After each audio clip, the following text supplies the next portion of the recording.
Good morning class. आज हम नया चैप्टर शुरू करने जा रहे हैं जिसका नाम है दहन और ज्वाला, कंबशन एंड फ्लेम। तो दहन क्या होता है? मतलब किसी चीज़ का जलना वायु की उपस्थिति में। ऐसा एग्जाम्पल कभी आपने देखा होगा अपने घर में, कितनी सारी चीज़ें आप इस्तेमाल करते हो। जैसे आपकी मम्मी अगर चूल्हे पे रोटी बनाती है तो क्या चीज़ जलाती है? लकड़ी जलाती है या कोई और जैसे आपके में बोलते हैं उपले भी बोलते हैं, या अगर आप गैस पर रोटी बनाते हो जो एलपीजी सिलेंडर है उसके स्टोव पर बनाते हो तो इसका मतलब वहाँ पर कौन सा इस्तेमाल हो रहा है? वहाँ पर एलपीजी गैस इस्तेमाल हो रही है। और अगर कहीं और पर जैसे आपने देखा होगा पेट्रोल, डीजल, सीएनजी जो कारें चलती हैं वो किससे चलती हैं? इन ईंधनों से चलती हैं। डीजल और पेट्रोल तो आपको पता ही है, और कुछ व्हीकल्स जो होते हैं जिनके अंदर सीएनजी फिटिंग भी होती है तो वहाँ पर सीएनजी भी इस्तेमाल होती है। तो जितने भी मैंने यहाँ पर बोले हैं ये एक ईंधन है जिसमें उपले आ गए तो वो गोबर से बने हैं, लकड़ी है, कोयला भी सुना होगा आपने, ठीक है।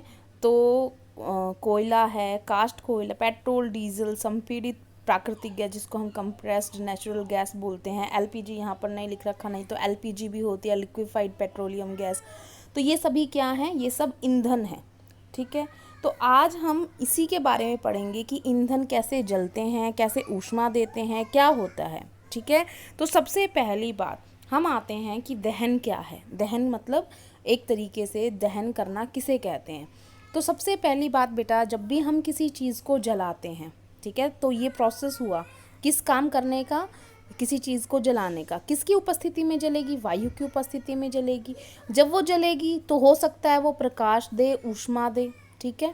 तो इसका मतलब क्या हुआ? वो रासायनिक प्रक्रम जिसमें पदार्थ ऑक्सीजन से अभिक्रिया कर ऊष्मा देता है दहन कहलाता है। और दहन को इंग्लिश में क्या बोलते हैं बेटा? कंबशन। क्या बोलते हैं? कंबशन। इतनी बात समझ में आ गई कि combustion is that chemical process in which a substance produces heat with reaction with oxygen, ठीक है ना। रिएक्शन करता है ऑक्सीजन के साथ और हीट देता है, किसी किसी केस में लाइट भी देता है, प्रकाश भी देता है। जैसे आप मोमबत्ती जलाते हो, तो मोमबत्ती जलाते हो तो उसके पास हाथ करके देखते हो तो गर्माहट भी मिलती है, इसका मतलब ऊष्मा भी मिल रही है और प्रकाश तो हो ही रहा है क्योंकि मोमबत्ती हम प्रकाश के लिए करते हैं, ठीक है ना। तो इस तरीके से हम ये पढ़ रहे हैं कि कंबशन क्या हुआ है। तो कंबशन क्या हुआ है? वायु की उपस्थिति में जलाना का जो है ना प्रोसेस, उसे हम कंबशन बोल रहे हैं, ठीक है। और जो जलेगा, इसका मतलब मान लो मैंने कागज़ को जलाया या मैंने लकड़ी को जलाया या मैंने सीएनजी को जलाया, तो जो जलने वाली चीज़ें होती हैं उनको हम क्या बोलते हैं? कंबस्टिबल हैं, ये दाह्य हैं ये, ठीक है ना। तो इसका मतलब जिस पदार्थ का दहन होता है वो क्या कहलाता है? दाह्य। दाह्य मतलब जो जल सके। तो इसका मतलब मैं अगर किसी पदार्थ को कंबस्टिबल कर दूं तो इसका मतलब वो क्या होता है? वो दहन करने वाला है, मतलब दहन होता है उसका। हर एक चीज़ का दहन नहीं होता है, ठीक है। जैसे फॉर एग्ज़ाम्पल अगर आप नॉर्मल बात कर रहे हैं, हम लकड़ी तो जलाते हैं, आपने देखा होगा, ठीक है। आप कांच को डाल देते हो तो कांच जलता है लकड़ी के साथ में? देखा है कभी? नहीं जलता ना कांच। तो इसका मतलब कांच क्या हुआ उस जगह पर? इनकम्बस्टिबल हुआ, अदाह्य हुआ, ठीक है। तो दाह्य क्या होता है? जो दहन दिखाता है, दहन करता है वायु की उपस्थिति में, जो जलता है। और जो नहीं जलता है उसे क्या बोलते हैं हम? अदाह्य, ठीक है ना। तो ये कंबस्टिबल को हम क्या बोलते हैं? दाह्य। द आ की मात्रा है और ये है बेटा, कभी आप कंफ्यूज हो जाओ, ये क्या है? ये है बनाया है और उसके साथ में ये है, तो आधा है और ये, तो ये दाह्य बन जाता है, ठीक है। इसके बाद हम आते हैं कि इसका मतलब कई कई चीज़ें जलती हैं, कई कई चीज़ें नहीं जलती हैं, ठीक है। और कई कई दहन के टाइम ज्वाला उत्पन्न करती हैं, कई ज्वाला उत्पन्न नहीं करती हैं। जैसे फॉर एग्जांपल हमने मोमबत्ती को लिया था, ठीक है। तो मोमबत्ती क्या करती है? मोमबत्ती जलती है ना तो ज्वाला भी देती है, और मोमबत्ती क्या देती है? प्रकाश भी देती है। ये बात समझ में आ गया। अब यहाँ पर इसने दूसरा एग्जाम्पल पूछा है, क्या कास्ट कोयला जलता है? कास्ट कोयला जो है वो जलता है कि नहीं जलता है? जलता है, ऑफ कोर्स जलता है, ठीक है। और वो क्या देता है? अब क्योंकि वो कार्बन से बना हुआ है तो क्या बनाएगा? CO2 ही बनाएगा। ऊष्मा मतलब हीट दे रहा है और लाइट भी दे रहा है, ठीक है। अब कई चीज़ें ऐसी होती हैं जो सिर्फ वो ज्वाला नहीं उत्पन्न करती। इसका मतलब जैसे कास्ट कोयला तो आपको प्रकाश दे रहा है, ठीक है, लेकिन आप सिंपल कोयले को जलाओगे ना, कोल को, कोल कोल को क्या बोलते हैं हम? कोयला। आपने पढ़ा भी होगा पिछले चैप्टर में।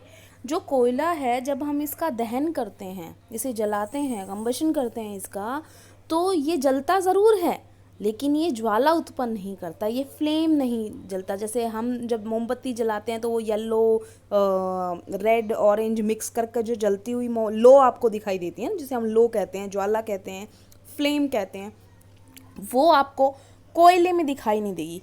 कोयला तो ऐसे जैसे आपने बोला ना, अंगारे देखे हैं कभी? अंगारे अंगारे होते हैं ना, तो वो सिंपल ऐसे आपको लाल लाल होते दिखाई देंगे लेकिन वो ज्वाला के साथ नहीं जलेंगे। तो वो कोयला है। वो कोयला क्या होता है?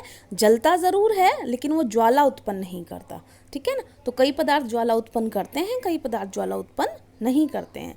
कई पदार्थ जलते हैं तो उनको कम्बस्टिबल बोलते हैं, दाह्य। जो नहीं जलते हैं उनको अदाह्य। इतना समझ में आ गया? तो अब ये यहाँ पर जो दिया गया है, यहाँ पर एक सारणी दी गई है। उस सारणी में वो आपसे ये पूछना चाहता है कि क्या आपने इन पदार्थों को कभी जलते देखा है या नहीं जलते देखा, तो वो बताना है। जो जलता हुआ होगा, उस जो जलता है वो कम्बस्टिबल होता है, जो नहीं जलता है वो नॉन कम्बस्टिबल होता है, अदाह्य होता है। तो आपने लकड़ी जलाई है, तो लकड़ी जलाई है तो इसका मतलब क्या हुआ? लकड़ी किस में आएगी? कंबस्टिबल में। इतनी बात समझ में आ गई? तो ये किस में आएगी? दाह्य में आएगी। कागज़, कागज़ तो जलता है ना, तो कागज़ किस में आएगा? दाह्य में आएगा। लोहे की कीलें जलती देखी हैं? लोहे की कीलें जलती नहीं है ना।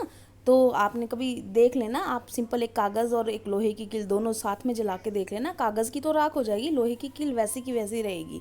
इसका मतलब वो अदाह्य हो गई।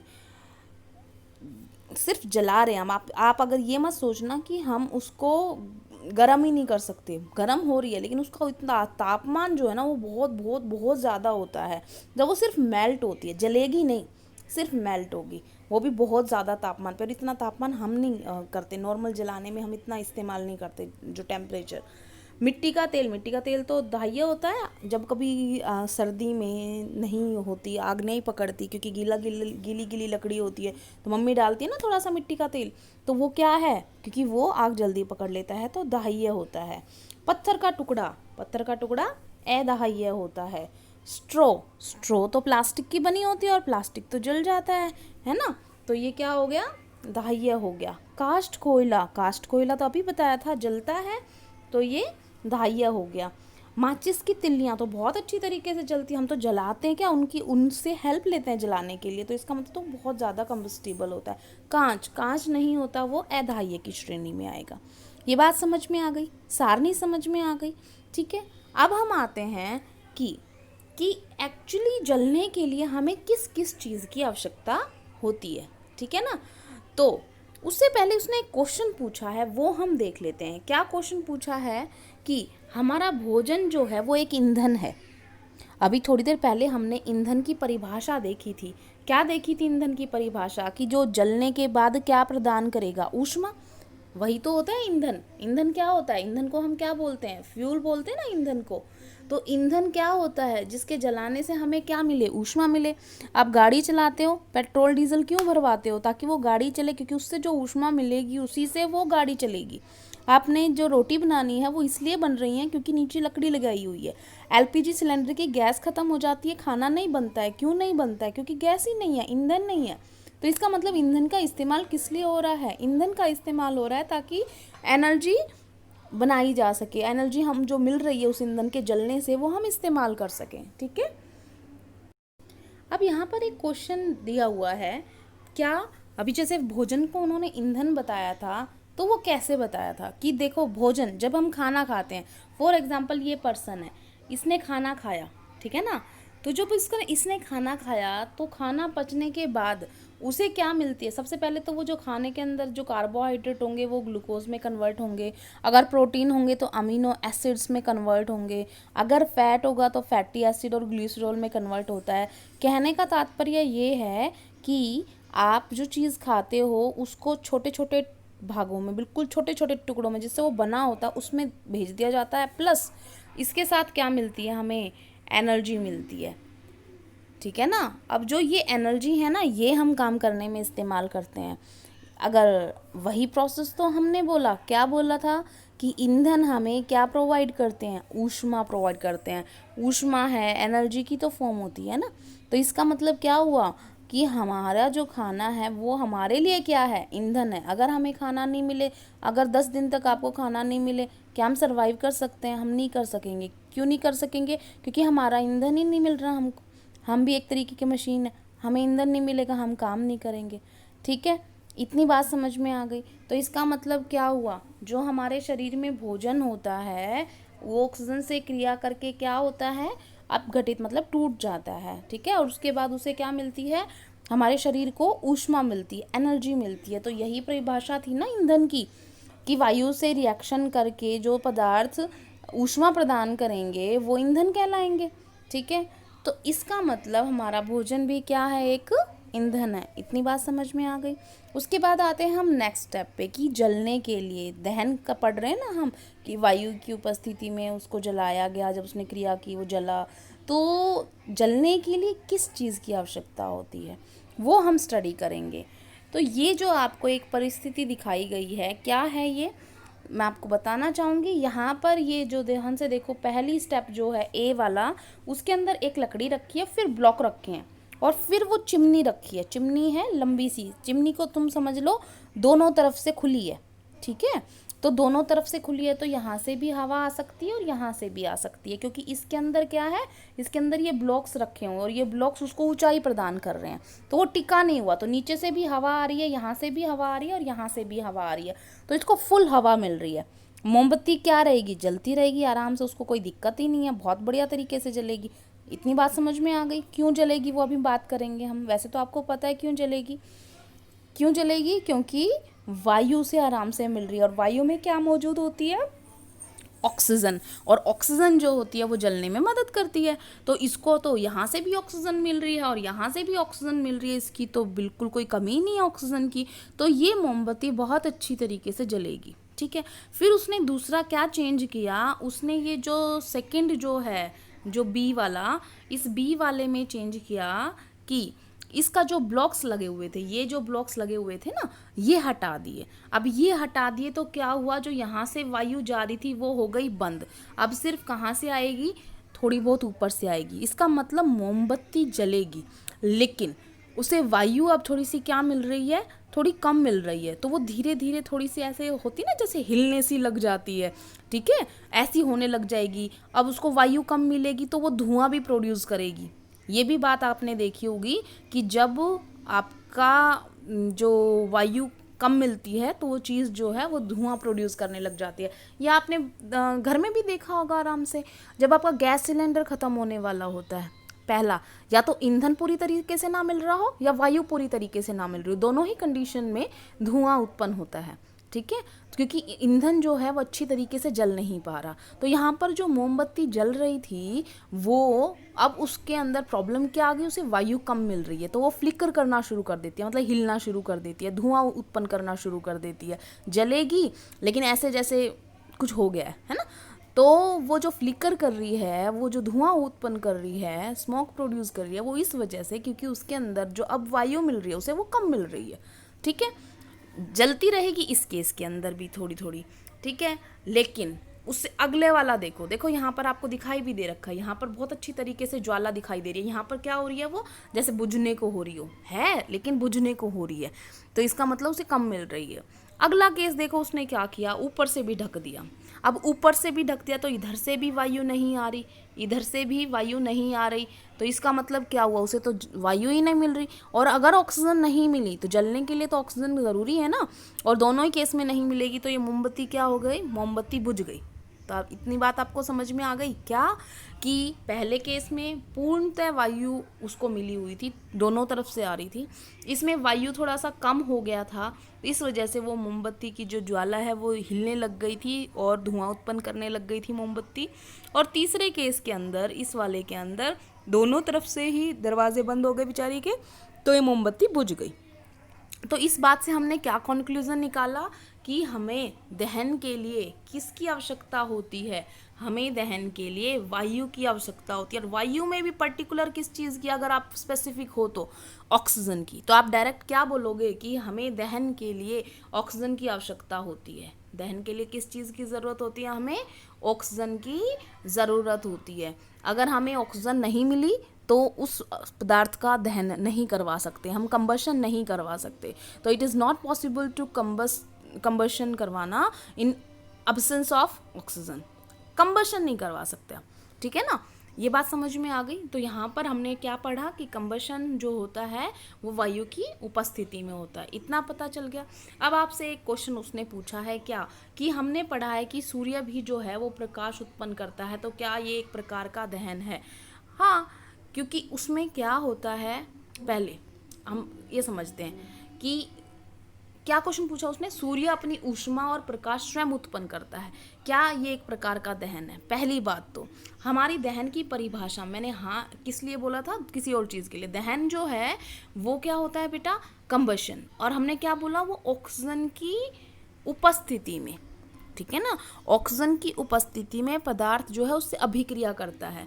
जो सूर्य जो होता है ना उसमें ऑक्सीजन से साथ क्रिया नहीं होती, तो वो एक दहन नहीं है, कंबशन नहीं है, ठीक है। तुम ये कहोगे मैडम ईंधन जलने से प्रकाश मिलता है, हीट मिलती है, नहीं, वो जो है सूर्य के अंदर, वो सूर्य के अंदर दहन नहीं हो रहा। कंबशन में मिलती है, ऊष्मा मिलता है, प्रकाश मिलता है, उसमें कोई डाउट नहीं है। लेकिन सूरज में क्या हो रहा है, अगर आपको थोड़ा समझाया जाए तो आप ये समझ लीजिए कि वहाँ पर जो न्यूक्लियस होते हैं, न्यूक्लियस भी आप नहीं समझेंगे क्योंकि आपने अभी तक नहीं पढ़ा है ये सब चीज़ें, हायर लेवल में आएंगी आपके।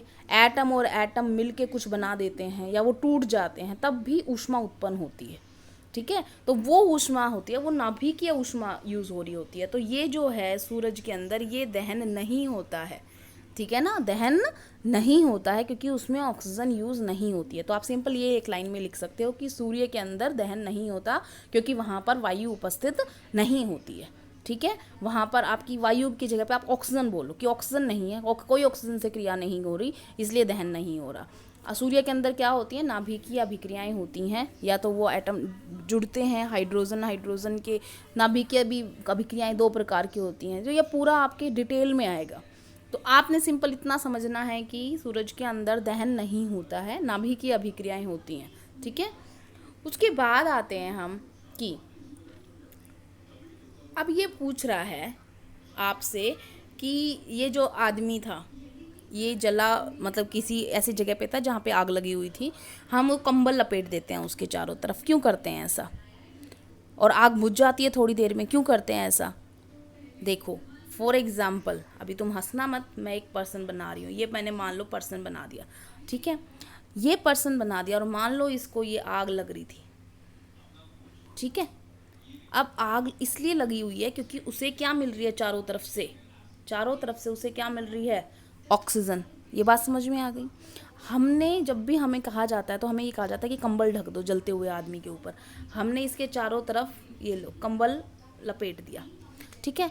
कंबल लपेटने से क्या हुआ, आपको पता है कंबल क्या होता है, वायुरोधी होता है, उसके अंदर वायु एंटर नहीं कर पाएगी, और वायु नहीं एंटर कर पाएगी तो ज्वाला कैसे बनेगी, ज्वाला तो जब जलेगी कोई चीज़ तब जलेगी ना जब उसे वायु मिलेगी। तो कंबल ने क्या कर दिया, रास्ता रोक दिया, किसका, जलने से, उस चीज़ का, क्योंकि वायु खत्म हो गई, अंदर वायु खत्म हो जाएगी तो आग क्या हो जाएगी, बुझ जाएगी। इसीलिए हमें कंबल उड़ा देना चाहिए किसी को, अगर कोई आग लगी हुई जगह पे है तो उसको कंबल उड़ा के लेके आना चाहिए ताकि आग ना पकड़े, ठीक है ना, इसलिए हम कंबल उड़ाते हैं। बात समझ में आ गई। तो इसका मतलब क्या हुआ, हमने ये जो आपको दिखाया गया है ये इसलिए दिखाया गया है ताकि आप ये समझ सको कि कंबल जो है वो एक परत बना लेता है उसके चारों तरफ, और उसमें से फिर हवा को एंटर नहीं करने देता, जिस वजह से वो दहन नहीं हो पाता और वो आदमी जो है वो जलेगा नहीं, ठीक है। अब दूसरी बात करते हैं हम कि यहाँ पर कुछ क्वेश्चन आपसे पूछे गए हैं, वो हम देखते हैं क्या है। क्या एक माचिस की तिल्ली अपने आप जल उठती है, नहीं, रगड़ना पड़ता है ना उसको, माचिस की तिल्ली को उसके सरफेस जो होता है, माचिस का जो डिब्बा होता है उसके सरफेस पे रगड़ना पड़ता है, तो अपने आप तो नहीं जलती। कागज़ के टुकड़े को जलने का अनुभव किया होगा तो माचिस की तिल्ली के पास लाते हैं तो क्या होता है। अगर देखो वो तिल्ली जलती हुई है तो वो जलने लग जाएगा, है ना। और अगर नहीं जलती हुई है, बुझी हुई है, तो नहीं जलेगा। तो सिर्फ तिल्ली के पास लाने से कुछ नहीं हुआ, जलती हुई होनी चाहिए। इसका मतलब वो क्या पूछना चाह रहा है, वो आपसे ये पूछना चाह रहा है कि कागज़ जब अकेला रखा था तब उसको कुछ नहीं हुआ, लेकिन माचिस की तिल्ली जब आई, जब वो जलने लग गया। तो कंबस्टिबल तो आपने पहले ही बताया था कि कागज़ जलता है, लेकिन हर एक पदार्थ का एक तापमान होता है जिसके ऊपर वो जलना शुरू करता है। इसका मतलब अगर वो तापमान, वो टेम्परेचर उसको प्रोवाइड करवा दिया जाए, उसके पास पहुंचा दिया जाए उसको, तो वो जलना शुरू कर देता है। ठीक है ना। इस तापमान को हम बोलते हैं बेटा इग्निशन टेम्परेचर। क्या बोलते हैं? Ignition temperature. दोबारा से लिख देती हूँ, थोड़ा गंदा लिखा है मैंने। तो हिंदी में बोलते हैं बेटा उस तापमान को ज्वलन तापमान, और इंग्लिश में बोलते हैं इग्निशन टेम्परेचर। ये ज्वलन तापमान, और इसको इंग्लिश में बोलते हैं हम इग्निशन टेम्परेचर। तो कोई आपसे पूछे क्या होता है इग्निशन टेम्परेचर, कि कोई पदार्थ का वह न्यूनतम तापमान जब वो उस पे जलने लग जाए। जैसे वो कागज़ था, वो कागज़ आपने अगर अभी रखा हुआ था, नहीं जल रहा था, लेकिन जब आप माचिस की तिल्ली उसके पास जलते हुए लेके जाओगे, कई बार ऐसा भी देखा होगा तुमने कि कई बार आप उसके नीचे रखते हो फिर भी नहीं जलता। जैसे मोटा कपड़ा, मोटा कागज़ का टुकड़ा होगा ना, एक तो होता मान लो बिल्कुल पतला सा, और एक होता मोटा कागज़ का टुकड़ा। तो किसको जलाने में ज़्यादा टाइम लगेगा? उस मोटे वाले को, क्योंकि वो कई देर में आग पकड़ता है। वो किस वजह से ऐसा हो रहा है? क्योंकि उस वक्त उस मोटे वाले कागज़ का जो इग्निशन टेम्परेचर है, जो ज्वलन ताप है, वो थोड़ा ज़्यादा है। तो उसे उस तापमान तक पहुंचने में ज़्यादा टाइम लग रहा है। जैसे ही वो तापमान उस पर पहुंचेगा, वो जलना शुरू कर देगा। तो इसका मतलब हर एक सब्सटेंस का एक ज्वलन ताप होता है जिसके ऊपर वो जलना शुरू कर देता है। वो न्यूनतम तापमान कहलाता है ignition temperature. That minimum temperature on which any substance takes fire या कैचेस फायर। ठीक है ना। तो इसका मतलब वो क्या करने लग जाए कि वो न्यूनतम तापमान, दैट मिनिमम टेम्परेचर जिस पर कोई पदार्थ, when any substance catches fire, जलने लग जाए। ठीक है ना। तो इसका मतलब उसको क्या बोलते हैं हम? ज्वलन ताप, इग्निशन टेम्परेचर। इतनी बात समझ में आ गई? ठीक है, चलो ये बात तो समझ में आ गई अब आपको एक बात ये बताएगा। बहुत, ये जो आपको येलो पोर्शन दिखाई दे रहा है ना, इसका येलो है, ऑरेंज, जो भी आप बोलो, तो इसमें ये आपको दिखाना चाह रहा है। क्या दिखाना चाह रहा है? कि माचिस कैसे बनाते थे। अगर आपको ध्यान हो, वैसे तो आपको ध्यान है, माचिस की तिल्ली जो होती है वो कैसी होती है? लकड़ी के ऊपर थोड़ा सा कुछ लगाया होता है ना। और माचिस का जो डिब्बा होता है उसके ऊपर छोटे छोटे सरफेस पे वो रेड कलर के मार्क्स होते हैं, उन पे जब लगाते हैं तो ही माचिस की तीली जलती है, नहीं तो नहीं जलती है। देखा है कभी ऐसे? होता है ना कुछ। तो क्या होता है? तो अब आज हम वही पढ़ेंगे। पहले हम उसका इतिहास पढ़ रहे हैं, फिर हम आधुनिक माचिस पे आएंगे। शुरुआत में क्या होता था बेटा? शुरुआत में जो माचिस होती थी वो एक होती है चीड़ की लकड़ी, पेड़ का नाम है चीड़। तो उसकी लकड़ी होती थी, उसके छोटे छोटे टुकड़े कर लेते थे और उस मिश्रण को हम गंधक में डुबो देते थे। जैसे ये लकड़ी है और इसको गंधक में डुबो दिया, गंधक जिसको हम बोलते हैं सल्फर। ठीक है ना।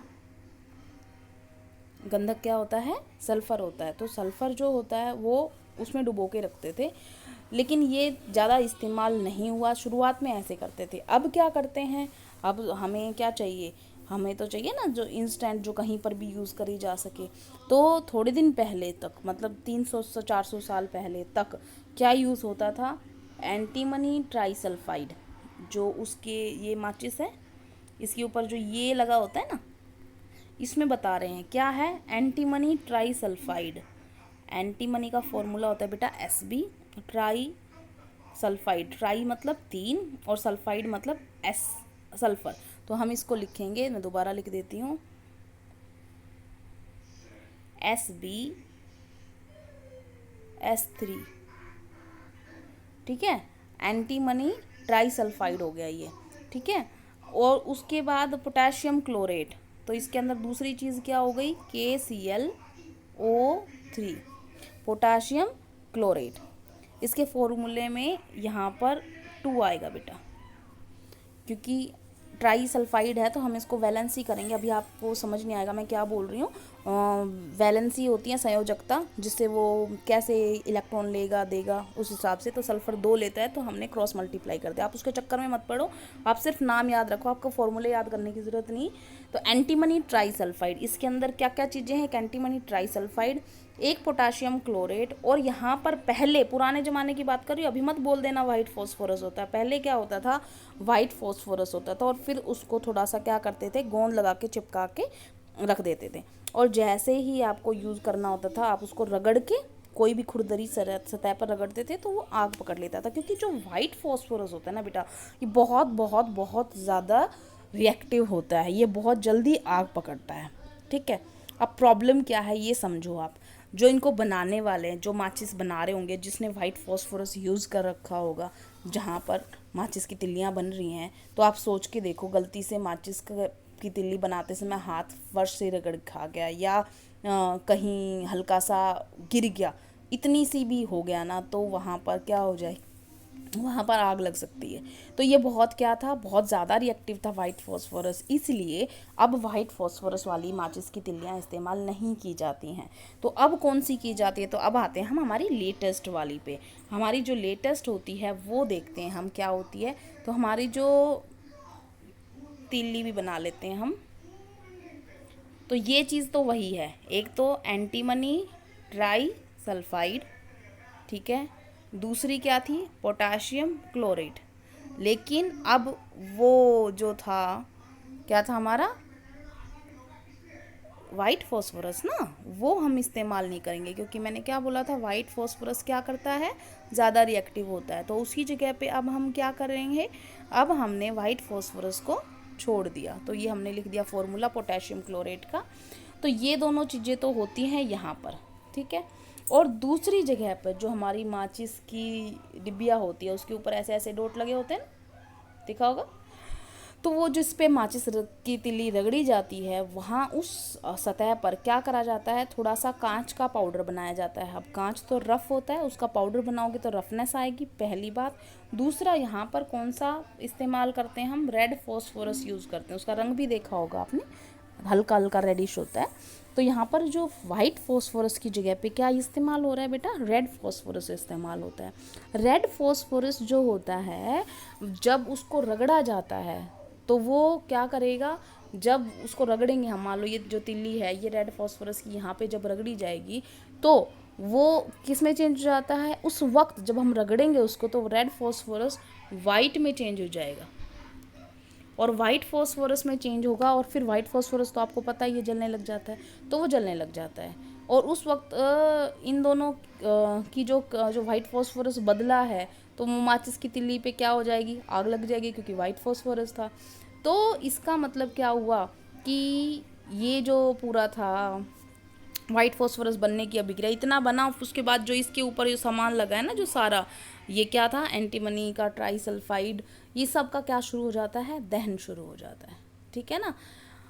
तो ये जो है प्रक्रिया पूरी जो हमारी लेटेस्ट माचिस की है, वो क्या हुई है, एक तरीके से यहाँ पर हमने सिर्फ रखी हैं दो चीज़ें, एक पोटेशियम क्लोरेट और एक एंटीमनी ट्राईसल्फाइड। और यहाँ पर हमने लिखा है क्या, रेड फॉस्फोरस प्लस कांच का चूरन।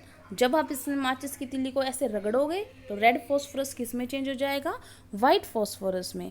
और वाइट फॉस्फोरस जो होता है जैसे ही बनेगा, वो यहाँ पर जो था ना ये पोटेशियम क्लोराइड, इसके साथ अभिक्रिया करके बहुत ज़्यादा ऊष्मा से जलेगा, और फिर उसका दहन शुरू हो जाता है, किसका, Sb2S3 का। ठीक है ना, एंटीमनी ट्राईसल्फाइड का। तो ये सारी चीज़ें आपको याद रखनी है। उसके बाद आते हैं हम एक, आप चलो यहाँ तक पढ़ ही लेते हैं हम। ये आपको दिखाई दे रहा होगा, क्या है ये, कोई आपसे ये पूछना चाह रहा है, क्या आप कागज़ के कोन में या कागज़ के कप में पानी गर्म कर सकते हो? बताओ आपका जवाब क्या होगा, कर सकते हैं कि नहीं कर सकते हैं? कर सकते हैं। देखो अब आपको समझाते हैं कैसे। जब आप खाली कागज़ का कोन बनाओगे, ये जो आपको इसमें से दिखाई दे रहा है खाली कागज़ है इसमें, और जब आप इसको मोमबत्ती पे रखोगे ये जलने लग जाएगा, क्योंकि इसका ज्वलन ताप जो था वो उसने अचीव कर लेगा जब आप इसके मोमबत्ती के ऊपर रखोगे। ठीक है ना, इसका इग्निशन टेम्परेचर इसने अचीव कर लिया जब आप इसके ऊपर रख रहे हो। ठीक है, लेकिन जब आप पानी इसके अंदर डाल के रख रहे हो, ये कोन में क्या डाल दिया उसने, पानी डाल दिया। अब कागज़ क्या हो गया है, गीला हो गया है। अब जब आप उसको गर्म कर रहे हो ना, तो गर्म कर रहे हो तो जो ऊष्मा यहाँ इस मोमबत्ती से इस कागज़ को मिलनी चाहिए थी, वो कागज़ से ट्रांसफ़र किस में हो रही है, पानी में हो रही है। तो जो कागज़ है वो अपने इग्निशन टेम्परेचर पे पहुंच ही नहीं पा रहा। आप गर्म कर रहे हो बट गर्म क्या चीज़ हो रही है, पानी गर्म हो रहा है, क्योंकि कागज़ जो है वो धीरे धीरे क्या हो रहा है, वो अपना इग्निशन टेम्परेचर अचीव ही नहीं कर पा रहा जो उसे अचीव करना था, क्योंकि जितनी हीट वो कागज़ ले रहा है वो सारी की सारी पानी उससे ले लेता है वापस कन्वेक्शन से। तो इसका मतलब क्या हो गया, इसका मतलब हुआ कि ये जो हीट का ट्रांसफ़र हो रहा है कागज़ से पानी, किस वजह से, पानी की तरफ, इस वजह से पानी जो हो जाएगा, पानी गर्म होने लग जाएगा। तो कागज़ के कप में भी आप पानी गर्म कर सकते हो। ये एक्सपेरिमेंट आप घर पे आराम से करके देख सकते हो, ठीक है। नॉर्मल है, कौन बनाना आता ही होगा आप सबको, कुछ नहीं करना उसको। एक पेपर लेना, एक पेपर को बीच से फोल्ड करना, फिर एक और फोल्ड करना, और 3 परतें एक साइड, एक परत एक साइड, और पानी डाल के देख के गर्म कर सकते हो। ये विधि आप करके बताएंगे मेरे को कि आपके पास पानी गर्म हुआ कि नहीं हुआ, ठीक है। तो ये बात समझ में आ गई आपको कि पानी की वजह से जो कागज़ था वो अपना इग्निशन जो टेम्परेचर है वो अचीव नहीं कर पाया, जिसकी वजह से उसने आग नहीं पकड़ी और पानी गर्म हो गया, ठीक है। तो अब हम एक नई बात पे पहुँचे हैं कि जो ज्वलन ताप है वो बहुत इंपॉर्टेंट चीज़ है। तो जिन पदार्थों का ज्वलन ताप, इग्निशन टेम्परेचर बहुत कम होता है वो बहुत जल्दी से आग पकड़ते हैं, जैसे हमारा केरोसिन का तेल है, पेट्रोल है, डीजल है। तो ऐसे पदार्थों को क्या बोला जाता है, ऐसे पदार्थों को बोला जाता है ज्वलनशील पदार्थ। क्या बोला जाता है, ज्वलनशील पदार्थ, इनफ्लेमेबल सब्सटेंसेस। इसीलिए कहते हैं कि जैसे कोई आपने देखा होगा ना, पेट्रोल डीजल ले जाता हुआ कोई ट्रक या सीएनजी ले जाता हुआ ट्रक, तो वहाँ पे लिखा होगा be cautious, inflammable material inside. तो इसका मतलब क्या है, आपने सावधानी बरतनी है, ऐसी कोई चीज़ आजू बाजू इस्तेमाल नहीं करनी जिसकी वजह से वो कैच कर ले फायर को। तो ज्वलनशील पदार्थ कौन हुआ, ज्वलनशील पदार्थ वो होते हैं, इनफ्लेमेबल सब्सटेंसेस वो होते हैं जिनका जो इग्निशन टेम्परेचर होता है वो बहुत कम होता है, वेरी लेस होता है, जिसकी वजह से वो जल्दी से आग पकड़ लेते हैं, ठीक है। तो आप जब भी देखना घर में आप कोई जल्दी आग पकड़वाना चाहते हो, गीली लकड़ी भी आग पकड़वा सकते हैं अगर उसके ऊपर थोड़ा सा केरोसिन हम डाल देते हैं तो वो फिर जलने लग जाता है। केरोसिन जलेगा फिर वो पानी उड़ जाएगा तो वो लकड़ी भी जलने लग जाएगी। तो इस वजह से हम जो पदार्थों को जल्दी आग पकड़ लेते हैं उनको हम क्या बोलते हैं, ज्वलनशील पदार्थ, इनफ्लेमेबल मटेरियल या सब्सटेंसेस। पेट्रोल हो गया, अल्कोहल हो गया, एलपीजी हो गया, सीएनजी हो गया, ठीक है, केरोसिन ऑयल हो गया, ये सब क्या है, ये सब इनफ्लेमेबल मटेरियल है, इनफ्लेमेबल सब्सटेंसेस हैं। आज के लिए बहुत हो गया बेटा, ठीक है, सब समझ में आ गया है। नहीं समझ में आया है तो आप मुझे बता सकते हैं फ़ोन करके, मैसेज करके, ठीक है। Thank you class.